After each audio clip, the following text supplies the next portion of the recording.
আমরা আসছি খুলনার নৌবন্দরে। আমরা এর আগে চিটাগাঙে কাঁকড়া খেয়েছি, আজকে এখানে টেস্ট করতে আসছি। এখানে চিটাগাঙে ভালো, এখানেও দারুণ মজার কাঁকড়া। তা একটু টেস্ট করে বলি কেমন।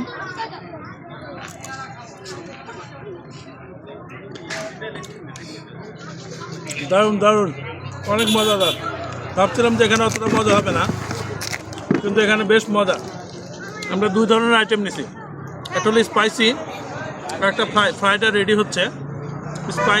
স্পাইসিটা আমরা খাচ্ছি। মজার বিষয় হলো এখানে প্রথম পেলাম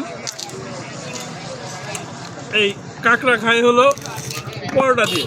পরোটা যদি আগে কোনোদিন খাইনি, তাই প্রথম। আমি এখনও টেস্ট করি না কাঁকড়া দিয়ে আসলে পরোটা কেমন লাগে। তো আমি শুধু কাঁকড়াই খাচ্ছি। তো মজা, ভীষণ মজা, দেখতে থাকুন।